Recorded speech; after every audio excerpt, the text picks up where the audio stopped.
자국민들에게 한국은 발전이 더딘 키 작은 나라일 뿐이라고 선전하던 한 외국 언론인이 있었습니다. 그는 특수한 임무를 받고 한국 땅을 밟았지만 공항에 도착한 순간부터 상상과는 전혀 다른 현실에 큰 충격을 받게 됩니다. 심지어 동행했던 동료는 가는 곳마다 상상 초월의 망신을 당하며 이를 더 꼬이게 만듭니다. 과연 이 외국인 기자는 어떤 일을 겪고 또 어떤 결심을 하게 되었을까요? 이야기의 끝을 함께 해주세요. 안녕하세요. 제 이름은 진희입니다. 저는 중국 국영통신사인 신화통신의 선임 특파원으로 일하고 있습니다. 최근 중국 내 경제 상황이 좋지 않고 민심이 흉흉해지자 정부로부터 은밀한 지령이 제게 떨어졌습니다. 임무는 명확했어요. 한국 사회의 어둡고 부정적인 단면, 특히 난쟁이 국가라는 조롱에 걸맞은 모습을 집중 취재하여 보도함으로써 악화되는 국내 여론을 잠재우고 중국 인민들의 자긍심을 고취시키라는 것이었죠. 저는 투철한 애국심과 기자로서의 사명감으로 이 임무를 기꺼이 받아들였습니다. 이번 취재에는 후배인 보원이 동행하게 되었는데요. 그는 좀 다른 꿍꿍이를 품고 있는 듯 보였습니다. 평소 위생관념이라고는 찾아보기 힘들었던 그가 이번 한국행을 앞두고는 잔뜩 멋을 부리며 한국 여성과의 로맨스를 꿈꾸고 있더군요. 키 169cm에 월급 80만 원을 받는 자신이 중국 상위 1% 엘리트이며 이는 키 작고 경제적으로 어려운 한국 남성들 사이에서 엄청난 경쟁력이 될 것이라고 굳게 믿는 눈치였죠. 결혼 지참금이 없는 한국 문화 역시 그의 욕망을 부추기는 듯 했습니다. 저는 그의 불순한 의도를 질책하기도 했어요. 하지만 솔직히 마음 한구석에서는 그의 생각이 아주 틀린 것만은 아닐지도 모른다고 여겼던 것도 사실입니다. 중국 내에서는 영양 부족으로 비쩍 마른 사람들, 왜소한 남성들의 모습이라며 조작된 영상들이 공공연히 유포되고 있었거든요.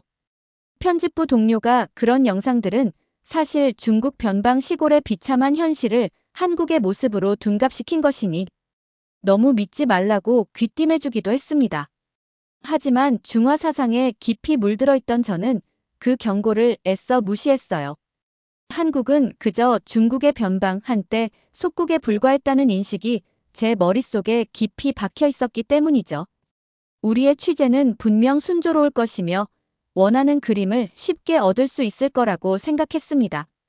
저와 보원은 그렇게 각자 다른 목적과 한국에 대한 뿌리 깊은 편견을 품은 채 서울행 비행기에 몸을 실었습니다. 마침내 저희는 인천국제공항에 도착했습니다.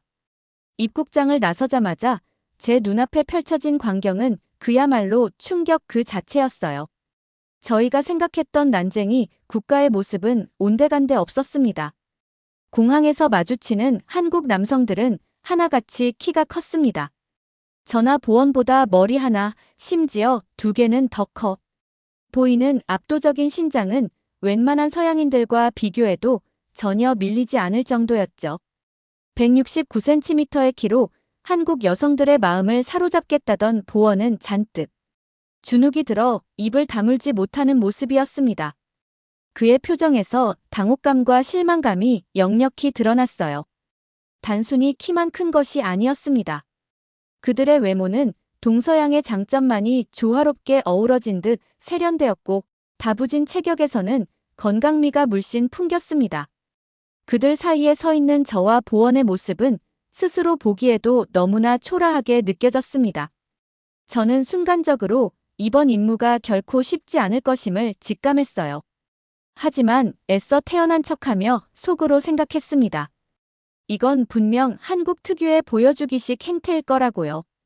외국인이 많이 드나드는 공항이니 일부러 키 큰 배우들을 고용해 배치한 것이 분명하며 진짜 서민들이 사는 동네로 가면 저희가 찾던 땅딸막한 한국인들을 얼마든지 만날 수 있을 것이라고 스스로를 다독였죠.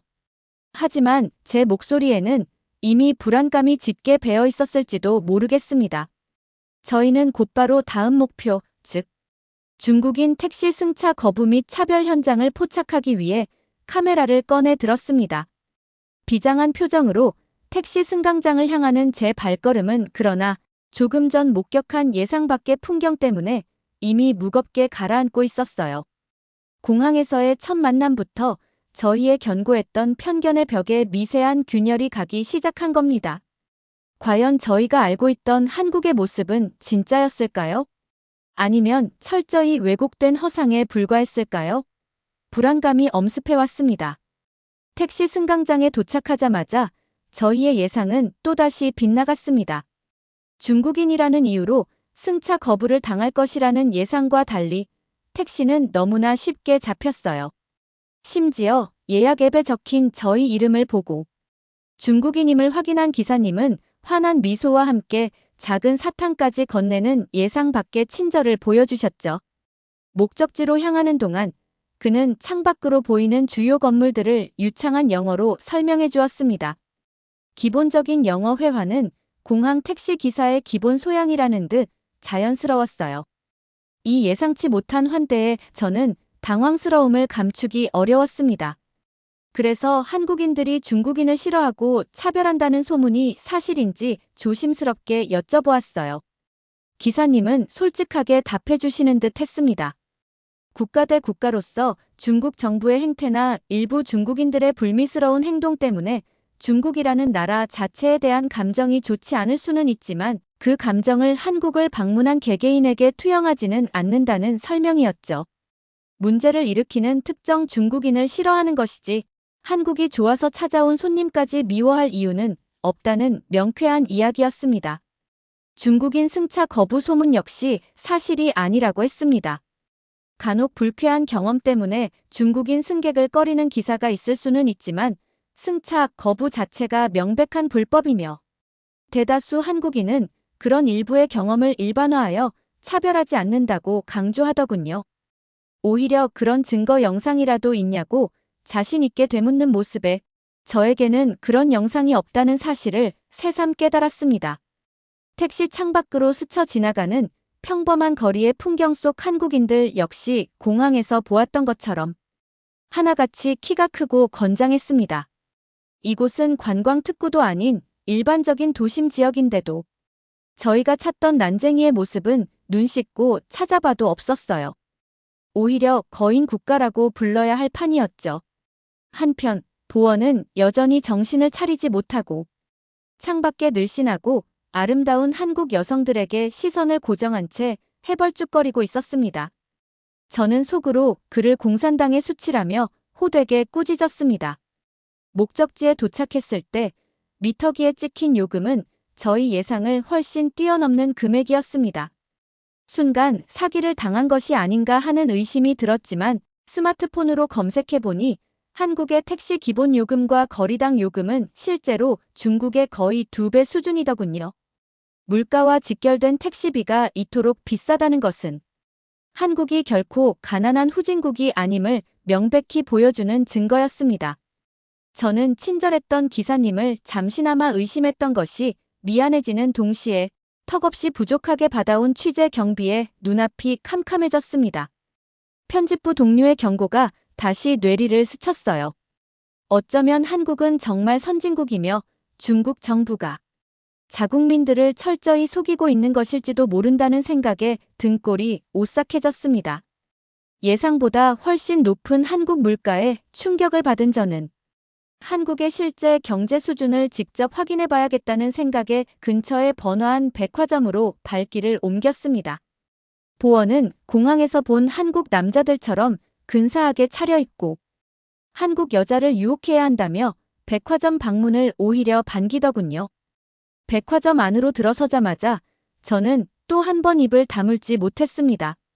각종 정보를 안내하는 키오스크는 기본이고 심지어 자율주행하는 AI 안내 로봇까지 곳곳에 배치되어 있었기 때문이죠. 보원은 여전히 특유의 거만한 태도로 그런 로봇은 중국에도 널렸고 제대로 작동하지 않는 깡통일 뿐이라며 비웃는 듯 했습니다. 그는 자신의 말이 맞다는 것을 증명이라도 하듯 로봇에게 다가가 다짜고짜 중국어로 의류 매장의 위치를 물었어요.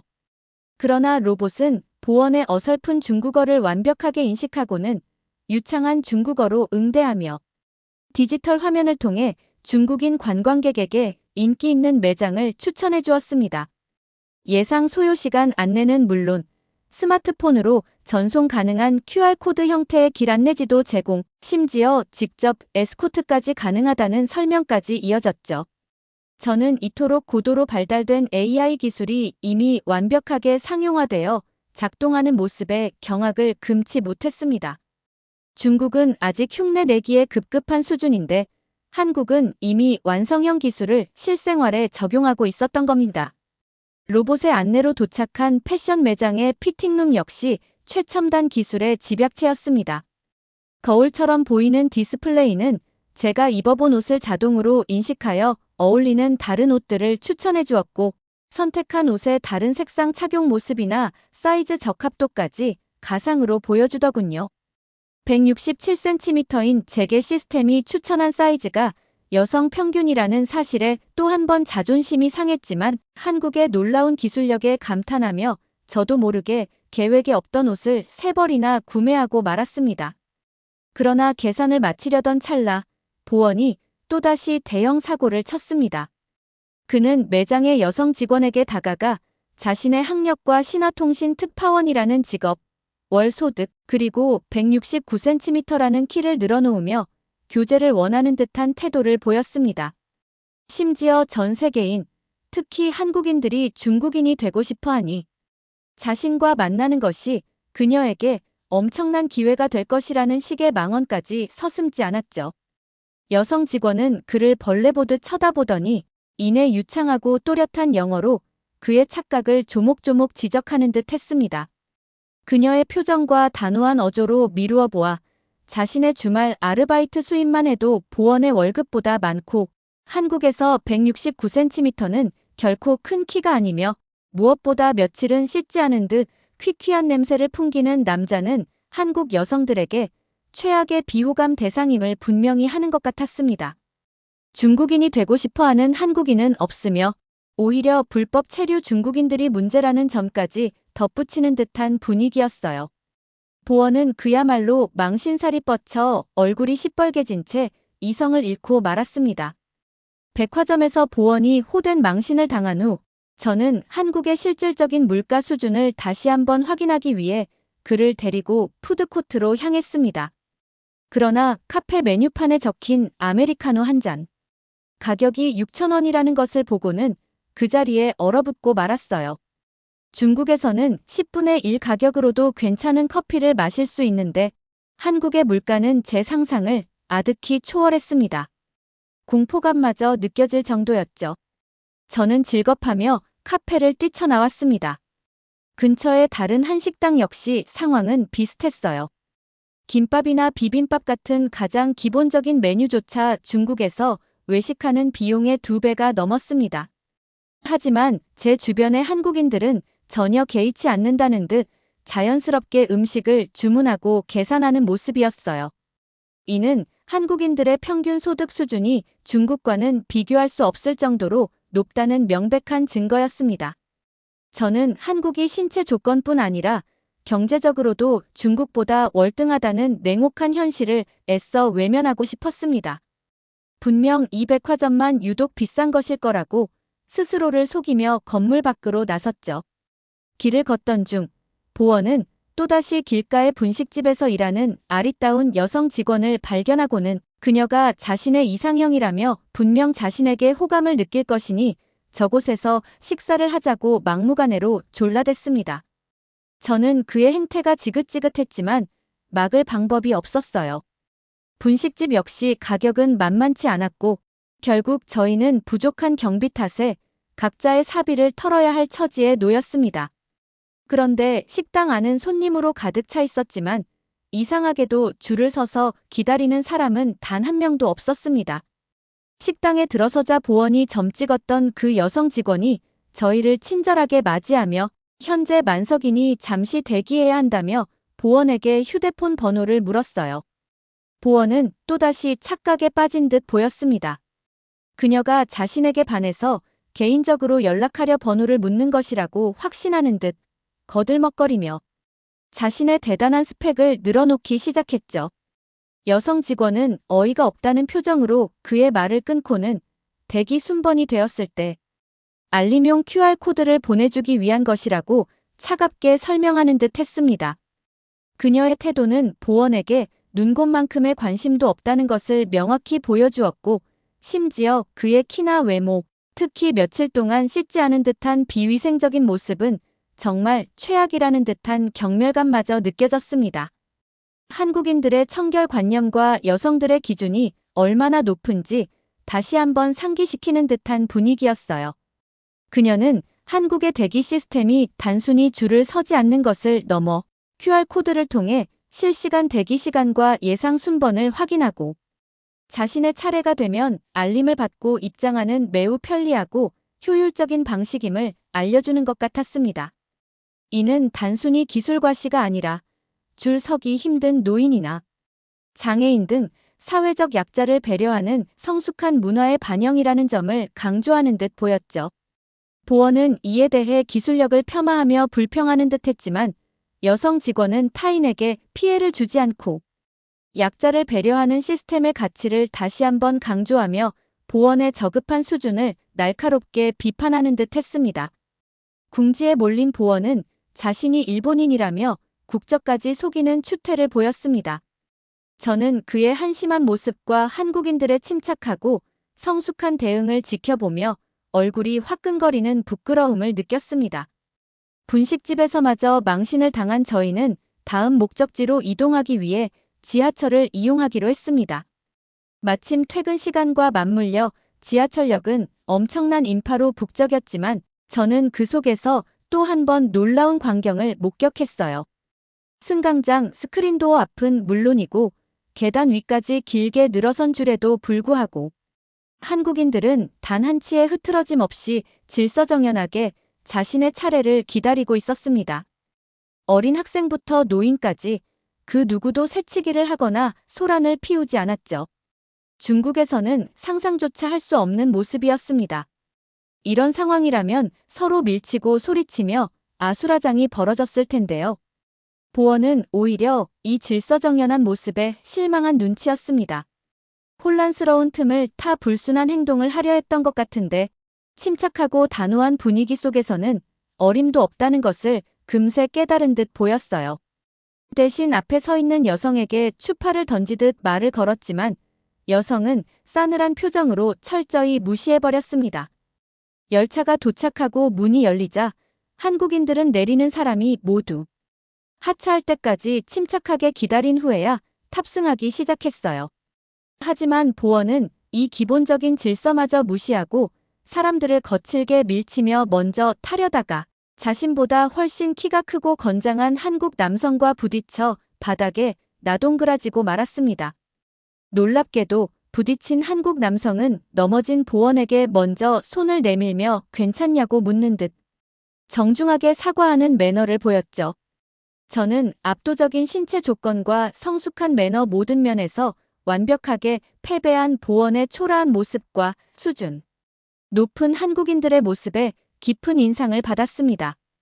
이것이 바로 한국인들이 일부 중국인들을 싫어하게 된 이유일지도 모른다는 생각과 함께 같은 중국인으로서 미안함마저 밀려왔어요. 만원 지하철 안에서 키가 작은 저와 보원은 장신의 한국인들 사이에 파묻혀 숨쉬기조차 힘들었습니다. 난쟁이 국가 취재는 이제 불가능을 넘어 코미디에 가까웠죠. 바로 그때 보원이 비명을 질렀습니다. 지하철을 기다리며 줄을 서는 동안 무거운 취재용 카메라를 잠시 바닥에 내려놓았는데 그걸 그대로 깜빡 잊고 열차에 타버린 겁니다. 수천만 원에 달하는 고가의 방송 장비 분실. 이는 단순한 취재 실패를 넘어 막대한 변상 책임까지 져야 하는 최악의 사태였어요. 보원은 완전히 절망하며 중국에서는 이런 고가품은 절대 되찾을 수 없을 거라 단정지었습니다. 하지만 저는 지푸라기라도 잡는 심정으로 다음 역의 역무실을 찾아 도움을 요청했습니다. 놀랍게도 여성 역무원은 제 다급한 설명에도 불구하고 매우 침착하게 걱정 말라며 찾을 수 있을 거라는 반응을 보였어요. 그리고 불과 10분 후 정말로 카메라가 저희가 처음 출발했던 역에 유실물 센터에 보관되어 있다는 연락이 왔습니다. 저희는 서둘러 해당 역으로 돌아가 무사히 카메라를 돌려받을 수 있었어요. 역무원은 한국 지하철의 AI 카메라 기반 분실물 추적 시스템과 훔쳐가기보다 찾아주려는 사람이 훨씬 많은 높은 시민 의식 덕분에 분실물 회수율이 거의 100%에 가깝다는 설명을 해주었습니다. 한국은 기술력, 시민의식, 시스템 모든 면에서 중국을 압도하는 선진국이었어요. 그러나 이 경이로운 경험 앞에서도 보원은 정신을 차리지 못하고 친절하게 설명해주는 역무원에게 또다시 추파를 던지기 시작했습니다. 자신의 재력과 중국 국적을 과시하며 교제를 강요하는 듯한 그의 모습은 역겨움 그 자체였죠. 현격한 수준 차이를 온몸으로 겪고도 일말의 반성조차 없는 보원의 모습에 저는 완전히 질려버렸습니다. 결국 저는 그의 뺨을 후려치며 정신 차리라고 소리친 뒤 그를 역무실에 버려두고 홀로 나왔습니다. 중국 상위 1%라는 보원의 저급한 수준과 그런 인물에게 국가적 임무를 맡긴 조국의 현실의 깊은 회의와 현타를 느꼈어요. 저는 결심했습니다. 이 터무니없는 취재는 여기서 끝이다. 대신 제가 직접 보고 겪은 이 놀라운 한국의 진짜 모습, 눈부신 발전상과 성숙한 시민의식을 그대로 보도하리라고요. 그것이 중국 인민들이 진정한 현실을 마주하고 각성하도록 돕는 길이자 기자로서 저의 마지막 양심을 지키는 길이라고 생각했습니다. 여러분, 오늘 우리는 잘못된 편견을 가지고 한국을 찾았던 중국 기자 진희 씨의 이야기를 함께 했습니다. 처음에는 왜곡된 시선으로 한국의 어두운 면을 찾으려 했지만 직접 마주한 한국의 발전된 모습과 성숙한 시민의식 앞에서 그의 생각은 완전히 바뀌었죠. 특히 모든 어려움 속에서도 진실을 알리기로 결심한 그의 용기가 제 마음에도 깊은 울림을 주네요. 진심은 결국 통하고 때로는 직접 부딪혀 경험하는 것만이 뿌리 깊은 오해를 넘어설 수 있게 한다는 것을 다시 한번 느꼈습니다. 오늘 이야기에 함께 공감해주신 여러분께 진심으로 감사드려요. 앞으로도 저희 채널은 이렇게 마음을 움직이는 이야기들로 여러분을 찾아뵙겠습니다. 저희 이야기가 마음에 드셨다면 구독과 좋아요, 그리고 알림 설정으로 응원해주시면 정말 큰 힘이 될 거예요. 다음 영상에서 더 좋은 이야기로 만나요.